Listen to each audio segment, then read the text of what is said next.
오늘 말씀의 제목은 세례입니다. 신학교 재학 시절 그때는 정말 많은 사람들이 헌신하고 신학을 공부하고 있었습니다. 지금 2024년 4학년들 기준으로 하면요, 그때는 지금의 3배 이상의 사람들이 신학을 공부를 했고 공부할 곳이 모자라 분반해서 이렇게 저렇게 나누어서 공부했던 시절이었었습니다. 불신자들이 아니라고 하겠지만 그때 우리나라는 계속해서 발전했고 경제는 성장했습니다. 학문도 발전했고 모든 것이 좋아졌습니다. 그러다 곧 우리나라는 IMF를 겪으며 나락으로 떨어지는 데 됐습니다. 그러다 다시 일어서서 현 우리나라는 세계에서도 꽤 좋은 성적을 거두고 있는 것처럼 보이기는 합니다. 그러나 2024년 현 시점에서 출산율은 세계 최저이고 경제도 어렵다고 하고 사람들의 마음도 여유가 없어진 듯합니다. 또 불신자들이야 그렇지 않다고 하겠지만 기독교를 모욕하고 기독교인을 조롱하는 자들이 늘어나고 있고 교회를 떠나는 사람들이 늘어나고 있습니다. 어떤 분들은 교회의 여러 가지 문제를 지적하는데 교회의 계급을 지적하는 분이 있더라고요. 목사, 장로, 권사, 안수집사, 집사, 서집사 등의 계층을 형성하는 것, 그 다음에 권위적인 교회의 가르침, 그 다음 헌금의 강요, 목사의 일탈 등등 여러 가지를 교회의 문제로 지적하고 있습니다. 다 일리 있는 말입니다. 그러나 저는 가장 중요한 문제는 이거라고 생각합니다. 우리 사회가 과도한 경쟁이 있습니다. 한 예를 봅시다. 며칠 전 인터넷 기사를 통해서 나왔던데요. 경기도 양주시 의회에서 필기 점수가 69점인 사람이 최종 합격했다라는 기사를 보았습니다. 2024년 2월에 치렀던 시험인데요. 제1회 지방공무원 공개 경쟁 시험에서 의회 사무과 행정직 9급 직원 1명을 합격자로 발표하는데 여기서 1등했던 사람은 89점을 받은 사람이었고요. 2등인 사람은 84점을 받았습니다. 근데 이게 어떻게 된 거냐면 1등을 받았던 89점을 받았던 사람이 게시물에다 올렸습니다. 2등이 84점을 받았던 사람을 찾습니다 라고 올렸어요. 그러면서 이것들이 결국 이렇게 수면으로 올라왔는데요. 물론 인사 담당자는 문제가 없다고 하겠지만 이것은 어디 가도 같은 내용입니다. 사실 공무원 시험이 60점 40점이 과락이고 60점 이상 못 받으면 거의 그냥 안 된다고 봐야 되니까요. 69점이면은 굉장히 문제가 있는 점수거든요. 근데 이 사람을 합격을 시켰다. 그럼 하는 이야기가 그거예요. 아니 얼마나 면접을 잘 봤으면은 69점밖에 못 받는 사람이 거기서 1등을 할 수 있지? 그렇습니다. 이게 지금 한 예를 든 것이면요. 이 사람들이 하는 이야기, 이런 이야기를 합니다. 정량적 평가와 정성적 평가를 한다는 겁니다. 자, 정량적 평가는 소위 말하는 객관적 확보가 쉽습니다. 정량, 숫자가 보여지는 것들이거든요. 객관적 확보가 쉽습니다. 정성적 평가는 그냥 어떤 그 질을 보겠다는 건데요. 정성적 평가는 결국 사람마다 다 다른 자신의 기준이 있을 거잖아요. 그러니까 정성적 평가를 하면 조작하기가 쉬워집니다. 채용에 있어서 정성적 평가가 작동하는 모든 것은 조작입니다. 겉으로 모든 요건을 다 갖춘 듯이 만듭니다. 양주시의 경우에 있어서도요. 원래 공무원 시험 볼 때 1.5배를 뽑거든요. 그럼 1.5배를 보통 좀 면접으로 뽑으니까 한 명을 뽑는다 그러면 1.5배면 어떻게 돼요? 그냥 제일 첫 번째 한 사람을 합격시키는 게 일반적이에요. 그런데 1.5배만 있어요. 그러면 두 사람까지 합격시켜서 면접을 보겠다까지도 이해가 가요. 그런데 왜 3명을 뽑습니까? 이상하잖아요, 처음부터. 왜 처음부터 이 3명을 뽑아요? 이상하잖아요.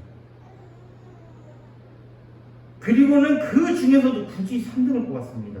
그러면서 마치 자신들이 공정한 것처럼 합니다. 우리는 오히려 더 많은 사람에게 기회를 줘서 그들 중에서 정말 면접에 괜찮은 사람을 뽑아냈다. 이렇게 이야기합니다. 그렇기 때문에 시험 볼 때요. 면접을 중시한다. 주관식 문제, 그 다음에 소설문, 기획력, 기한문 작성 이런 것으로 이야기하는 것은 처음부터 비리입니다. 처음부터 비리 채용을 합법적으로 하는 것처럼 하겠다는 것입니다. 이런 식으로 된 거면 그러나 얘들은 보통 이 학생들은 알아요. 뿐만 아니라 전민들도 압니다. 이런 식의 문제가 나오면 처음부터 여기에 지원할 이유가 없다는 걸 잘 압니다. 공부한 사람만 답을 찾을 수 있는 사지선다형, 오지선다형도 아니고 뭐 이것 같은 경우에서도 문제가 있죠. 사지선다형, 오지선다형 했더니만 문제 유출이 또 문제가 됩니다. 객관성 확보 어렵다는 거예요. 그러면 여기 이렇게 합니다. 문제를 냈던 사람들이 우리가 싹 다 한 곳에 모아서 이들을 과제하기 때문에 문제 유출 같은 건 없다. 문제 유출 진짜 없을 것 같습니까? 그 사람이 문제 유출 안 하더라도 좋은 방법이 있죠. 각 학원에, 특히 어떤 학원에 보면은 따로 시험 치기 전날 밤에 특강을 하거든요. 전날 밤에 모여서 특강을 하는데 그 특강을 들은 사람들 대부분이 합격을 합니다. 어떤 방법일까요? 문제가 유출돼서일까요? 문제가 유출되지 않아도 할 수 있는 방법이 있습니다. 뭐죠? 그 사람들의 아내를 찾는 겁니다. 와이프를 찾는 데요. 문제를 냈던 사람의 와이프요. 문제를 냈던 사람의 와이프는 안 잡혀가 있을 거 아니에요. 그러면은 그 사람 사람에서 우리 남편이 요번에 시험 문제 냈는데 우리는 이러면 그 사람은 그 와이프를 해가지고 대접을 하면서 여러 가지 정보를 듣죠. 그러면 남편이 언어학의 출신이고 전공이 뭐고 뭐에 요즘에 관심이 많더라. 요것만 알면은 문제 뭐 나올지 나오는 거죠. 객관식 문제도 이렇게 문제를 유출할 수 있는 거예요. 문제를 굳이 유출하지 않더라도 불공정하게 할 수 있는 겁니다. 이게 학원을 다녔던, 그리고 큰 돈을 들였던, 학원을 다니는 정도가 아니고요. 큰 돈을 들였던 사람들이 쉽게 합격한 이유입니다. 여전히 지금도 뭐 수능이라든지 이런 데서 이게 작동하고 있어요. 여전히 작동하고 있습니다. 그런데 이것보다도 더 불공정한 면접, 주관식, 서술문 이걸 뽑는다고요? 채점자마다 다른 결과가 나오는 이것이 무슨 객관성을 보장한다는 말입니다. 당연히 부정한 것이죠. 이렇게 되니 학교를 좋은 데 나와서 열심히 준비하는 애들, 막 학교 좋은 데가 아니더라도 열심히 준비하던 사람들에게는요, 굉장한 이거는 좌절을 아령해 주는 거예요. 그러니까 그냥 대학 들어가면 그래도 문제가 없을 의대로 몰리는 겁니다.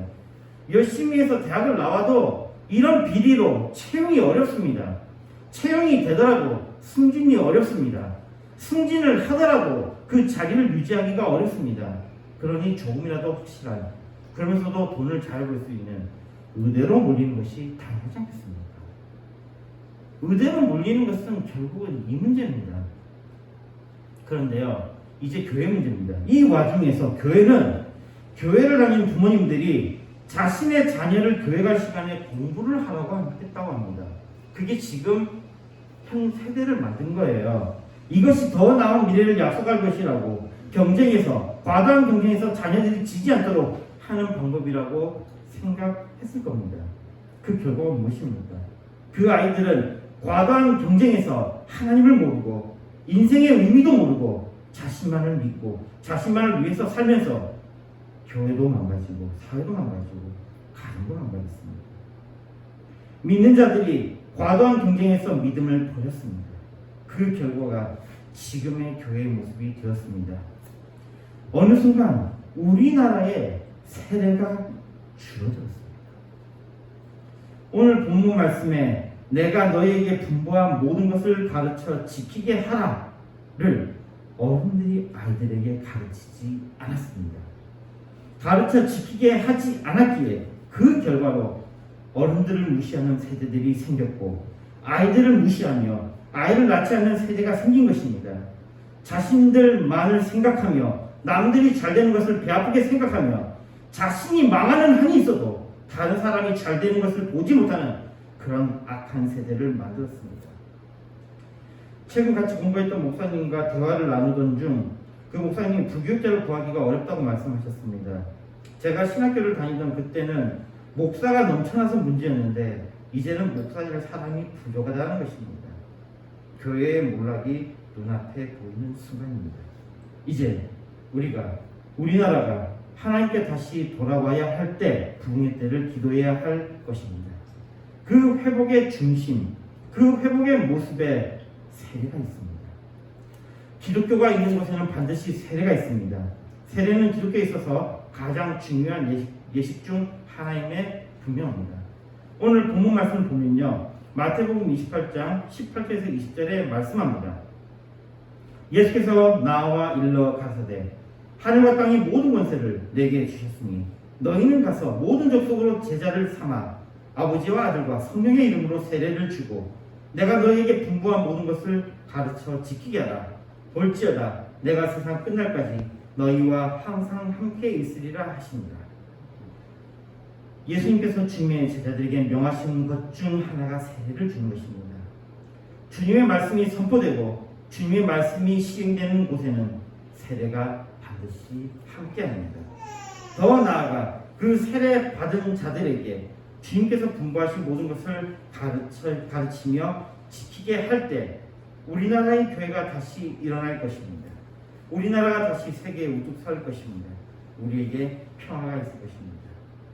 오늘 우리 교회는 세례식을 거행할 것입니다. 이에 우리는 세례의 의미를 되새기는 시간을 가졌으면 합니다. 우선 이 세례라는 용어에 대해서 생각을 해봅시다. 이 세례라는 것은요, 헬라어로는 밥티스마라고 그렇게 기록되어 있습니다. 이거는 동사 밥티조에서 나온 건데요. 이게 담그다라는 의미가 있고요. 그 다음에 물로 깨끗하게 하다라는 의미가 있어요. 그래서 이 단어 때문에 일단 세례를 주는 방식에서 침례라는 사람이 있습니다. 침례라는 것은 사람을 물에 데리고 와서 물에다 깊숙이 잠기게 하는 거죠. 그 침례, 우리나라의 침례교라든지 뭐 오순절, 순복음이라든지 이런 데는 여전히 침례를 행하고 있죠. 그리고 우리 같은 경우에 세례라고 해서 소위 어떻게 합니까? 물을 뿌리거나 이렇게 물을 이렇게 붓는 형식으로 세례를 줍니다. 이 세례라는 헬라어에는 두 가지 모두가 가능합니다. 그리고 침례가 맞다고 하는 사람들은 단순하게 헬라어 단어만 집중해서 담그다라는 의미를 가지고 있기 때문에 침수가 맞다고 하는데요. 침수를 주장하는 사람들도요, 이걸 생각하면 그게 그들의 말이 좀 이상하다는 걸 알아야 될 겁니다. 세례 요한이 세례를 베풀었던 요단강 어떻게 생겼을 것 같습니까? 요단강 한 번씩 다 보셨죠? TV에서. 요단강이 어떻던가요? 들어가면 이게 허리까지 이렇게 물이 들어오던가요? 요단강이요? 발목까지도 다릅니다. 발목까지 오지 않는 그 물에다가 사람을 침수를 시킨다고요? 그럼 뭐 그때는 달랐어요. 물론 그렇습니다. 이 요단강은요, 시기에 따라서 이 물의 깊이가 달라요. 물의 깊이가 달라서 그렇지만 우리 당장에 여기 근처에도 온천천 정도만 생각해도 되겠네. 온천천 가니까 물이 기껏해봐야 그거보다 더 적게 흐르거든요. 요단강은요. 그거보다 더 적게 흐르고 많이 흐를 때 온천도 확 넘치잖아요. 그같이 이 요단강을 가보면요, 발목까지 밖에 안 오는 물에다가 침례를 해야 된다. 이상할 겁니다. 실질적으로 요단강에서 그 세례식을 하는 경우도 있거든요. 가서 보면은 그 안 되는 물에 억지로 그냥 막 이렇게 물을 내서 사람 피는 방법도 있고요. 그냥 보통은 가서 이렇게 머리를 대고 거기서 이렇게 물을 부어가지고 그렇게 보통은 그 세례를 하더라고요. 이것만 봐도 침수 주장하는 사람들의 주장이 너무 좀 과하지 않나까지 생각을 할 수도 있습니다. 그리고 오순절 성령 강림 후에 엄청난 수의 사람들이 세례를 받았다고 기록되어 있는데, 뭐 하루에 3,000명, 5,000명이 막 회개한다 치면 이 사람들을 침수를 시키려고 그러면 이거 보통 일이 아니잖아요. 그러니 우리가 충분히 예상 가능합니다. 그들에게 이 어느 정도 침수가 아닌 다른 방법, 그러니까 물을 뿌린다든지 이렇게 쏟아붓는 방식으로 했다라는 것을 우리가 충분히 예측할 수가 있습니다. 추측할 수가 있습니다. 또한 성경에는요, 세례를 주는 방법에 대해서 말씀하고 있지 않아요. 성경에서요. 성경에서 침수에 대한 설명이 전혀 없습니다. 세례를 주는 방법에 대한 것이 없어요. 그렇다면 물을 뿌리거나 쏟아붓거나 침례를 하거나 모두가 가능하다고 생각할 수 있습니다. 결론적으로 세례의 형식은 그렇게 중요하지 않습니다. 세례의 형식보다 우리는 의미에 집중해야 한다는 것입니다. 일단 신학자, 목사님, 많은 그리스도인들, 심지어 철학자까지 정말 다양한 사람들이 세례를 설명하고 있습니다. 그만큼 이 부분이 중요한 것은 분명해 보입니다. 그리고 정확히 파악하는 것이 쉽지 않은 듯이 보입니다. 그럼에도 정리를 하면요, 이 세례에 대해서 이런 이야기 하시는 분도 있더라고요. 물세례와 성령세례를 나누었어요. 이 물세례는 우리가 지금 베푸는 이런 육신에 행하는 이것, 그 다음에 불세례는 영에 부어지는 세례라고 이렇게 주장하시는 분도 있는데요. 이것을 정밀하게 구분한 분들이 있는데, 심지어는 물세례를 받고 이후에 성령세례를 받는다는 주장까지 있는데, 그들이 틀렸습니다. 이건 하나입니다. 우리의 영과 육이 분리되지 않듯이 육신의 세례와 성령 세례는 분리되지 않습니다. 물 세례를 받기 위해 준비하는 마음, 신앙 고백이 곧 성령 세례입니다. 이것을 구분할 필요는 없기에 그냥 세례를 통칭해서 이야기해도 될 것 같습니다. 기본적으로 율법에서의 물은 정결케 하는 의식에 쓰입니다. 그래서 밥티조라는 단어를 쓰는 거예요. 물로 씻다라는 의미요. 정결케 하다라는 의미, 씻다라는 의미에서 이 밥티조라는 단어를 쓴 것 같이 보입니다.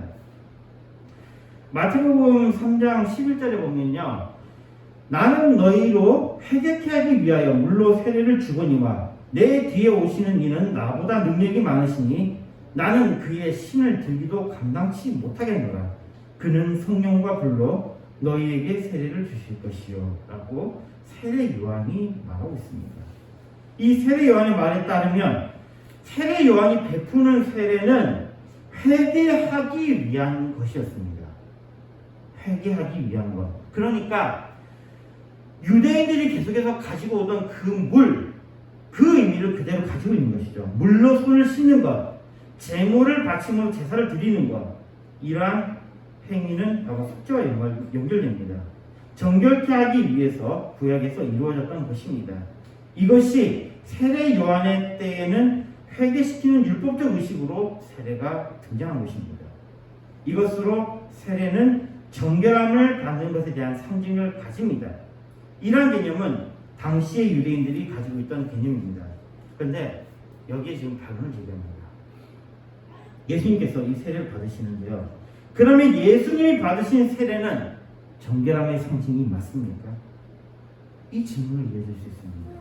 정말 정결함의 상징입니까? 일단 로마서 6장 4절의 말씀을 검토해 봅시다. 로마서 6장 4절에 보면요, 그러므로 우리가 그의 죽으심과 합하여 세례를 받음으로 그와 함께 장사되었나니 이는 아버지의 영광으로 말미암아 그리스도를 죽은 자 가운데서 살리심과 같이 우리로 또한 새 생명 가운데서 행하게 하려 함이니라. 이것으로 세례의 의미에 대해서 이렇게 해석하는 경우가 있습니다. 여기 보니까 물에 잠기는 것은 죽은 것으로, 이것은 죄에 대해서 죽은 것을 의미하고, 물에 나오는 행위는 깨끗하고 거룩한 삶으로 살아감을 의미한다라고 해석하는 겁니다. 그런데 제가 이 부분을 영어 성경을 봤더니 영어 성경은 충분히 이런 오해를 할 수 있게 번역이 되어 있더라고요. 근데 헬라어 성경은 그렇지 않습니다. 그리고 제가 굳이 영어나 헬라어를 이야기하지 않더라도 우리나라 말 성경이 이 부분에 대해서 번역이 잘 돼 있어요. 그냥 우리나라 말만 검토해 봅시다. 거기에 보면 이래 돼 있어요. 우리가 그의 죽으심과 합하여 세례를 받음으로라는 것은 우리가 세례를 받으면서 죽는 것이 아니라 어떤 거예요? 죽었던 예수님, 그리고 살아나셨던 예수님의 우리가 세례를 통해서 어떻게 한다는 거예요? 연합한다는 의미라는 거예요. 이 문맥은요. 이걸 우리가 잘 봐야 된다는 겁니다.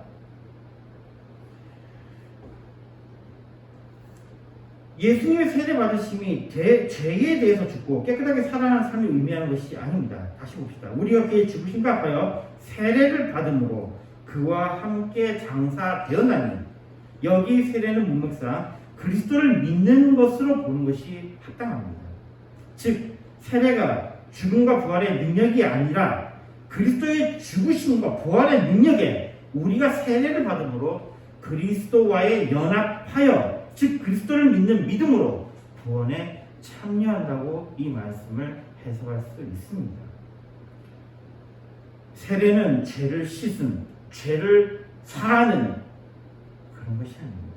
결단코 세례에는 이러한 능력이 있지 않습니다. 죄의 씻음은 그리스도의 십자가의 능력에 있고, 우리의 구원은 그리스도를 믿는 믿음에 있습니다.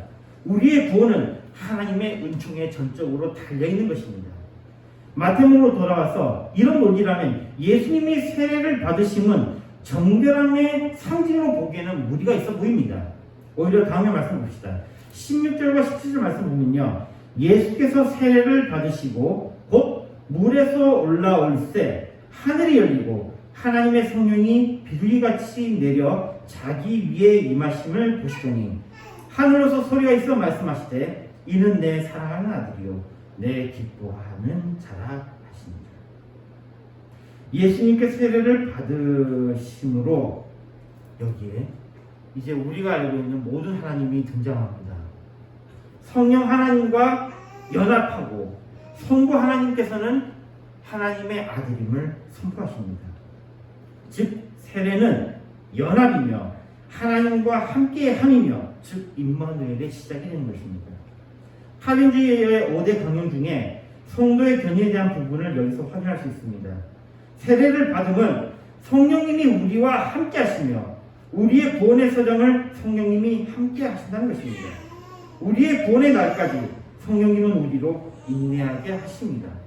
다음의 말씀의 검토는 세례의 의미를 확실한 데 더 큰 도움이 될 것입니다. 베드로전서 3장 21절입니다. 물은 예수 그리스도의 부활하심으로 말미암아 이제 너희를 구원하는 편이 곧 세례라. 육체의 더러운 것을 제하여 버림이 아니요 오직 선한 양심이 하나님을 향하여 찾아가는 것이다. 물로 세례를 받으면 이건 그리스도의 부활하심으로 말미암은 우리의 구원에 대한 표징입니다. 그리고 육체의 더러운 것을 제하여 버림이 아니요라고 말씀하고 있는 것을 보면 이 말씀에 따르면 분명히 말씀하고 있는 것은 세례를 통해서 우리가 깨끗하게 되는 것이 아니라는 것입니다. 세례를 통해서 우리는 오히려 연합하는 것입니다. 고린도전서 12장 13절에 보면요, 우리가 유대인이나 헬라인이나 종이나 자유자나 다 한 성령으로 세례를 받아 한 몸이 되었고 또 다 한 성령으로 마시게 하셨느니라 라고 말씀하고 있습니다. 말씀과 같이 세례는 모든 이들을 유대인이든 헬라인이든지 종이든지 자유자든지 모든 종류의 사람들을 한 하나님, 한 성령님으로 하나가 되게 하는 것이며 한 교회를 이루게 하여 그들의 구원을 이루기 위한 인내의 여정을 함께하게 하는 것입니다. 세례는 선한 양심이 하나님을 향해서 찾아가는 것이라고 말씀한 것과 같이 우리가 하나님을 향해 나아가는 것이며 우리가 예배하게 하는 것이며 우리가 비록 육체 가운데 있지만 우리의 마음이 하나님을 찾으며 하나님의 은총을 구하며 하나님의 구원을 의지하게 하는 대표적인 표식이며 우리의 신앙의 고백이며 우리의 의지입니다. 그리고 이 모든 과정에 성령님이 동행하실 것입니다. 한 가지 더 정리할 것은 세례의 대상입니다. 세례의 대상으로는 모든 자들입니다. 어린아이들을 제외하려는 시도는 예수님의 사역 속에서 막힙니다. 예수님은 어린아이들이 나온 것을 막지 못하게 하셨습니다. 그리고 세례는 8회 연속으로 볼 수 있는데 그렇다면 나온 지 8일 만에 시행되는 것을 볼 때에 유아에게 세례를 주는 것은 합당합니다. 앞에서 다룬 말씀 속에 유대인, 헬라인, 모든 종류의 사람이 대상인 것을 확인했습니다. 또한 사도행전 8장에는 빌립이 에디오피아 내시에게 즉석으로 세례를 베푸는 장면이 나옵니다. 이것을 통해서 확인할 수 있는 것은 36절에 보면요, 길 가다가 물이 있는 곳에 이르러 내시가 말하되 보라 물이 있으니 내가 세례를 받으면 무슨 꺼리낌이 있느냐. 내시의 제안에 빌립은 그 자리에서 세례를 줍니다. 이것을 통해서 어떠한 순서나 자격, 시간 등 아무것도 세례를 받는 것에는 문제가 없음을 확인할 수 있습니다. 이것을 정리하면 세례의 대상은 모두이며 어떠한 절차도 성경을 통해 검토해 보면 필요하지 않으며 그리스도를 믿는 자, 가정, 나라에는 세례를 언제든지 어디서든지 베풀 수 있습니다. 말씀드리겠습니다. 주님의 명령이 아버지와 아들과 성령의 이름으로 세례를 베풀고 주님이 분부한 모든 것을 가르쳐 지키게 하는 것입니다. 세례는 우리를 깨끗게 하는 능력을 가진 것이 아닙니다. 심지어 우리를 특별한 형태로 변화시키는 것도 아닙니다. 세례는 그리스도를 내 구주로 모시는 고백이며 그리스도와의 연합에 대한 표징이며 교회를 이름에 대한 선언이고 선한 양심이 하나님을 향해 찾아가는 것입니다.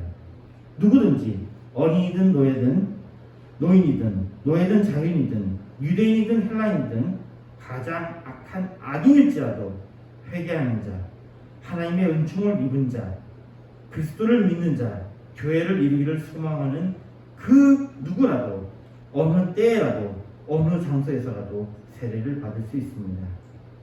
주님의 복음이 선포되고 주님의 말씀이 실행되는 곳에는, 주님이 함께 하시는 곳에는, 주님이 역사하시는 곳에는, 주님이 복 주시는 곳에는, 주님의 평안이 넘치는 곳에는, 주님의 은총에 감사하는 곳에는 세례가 반드시 함께합니다. 이 땅에, 이 나라에 세례가 계속되기를 기도합시다. 사도행전 10장 47절 48절에 말씀합니다. 이에 베드로가 가로되 이 사람들이 우리와 같이 성령을 받았으니 누가 능히 물로 세례 줌을 금하리요 하고 명하여 예수 그리스도의 이름으로 세례를 주라 합니다. 아멘. 기도했습니다. 하나님 감사합니다. 오늘 세례의 의미에 대해서 살펴보았습니다. 이 나라에 세례가 끊이지 않도록 복을 내려 주시옵소서. 예수님 이름으로 기도했습니다. 아멘.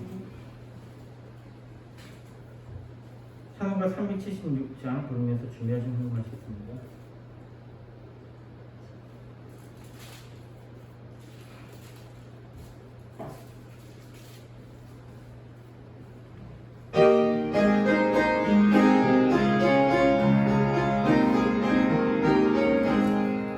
내 소원이 높은 주의 일하다가 이 세상 이별하는 날 주 앞에 가리라. 눈같이 헛된 세상이 취할 건 무엇냐. 이 술도 암만 하여도 얻는 것은 일세. 불같은 시험마누라 겁내지 맙시다. 그 주의 권능 드시니 이리로 남겠네. 금보다 귀한 믿음은 참 복의 되도다. 이 진리 믿는 사람들 다 복을 받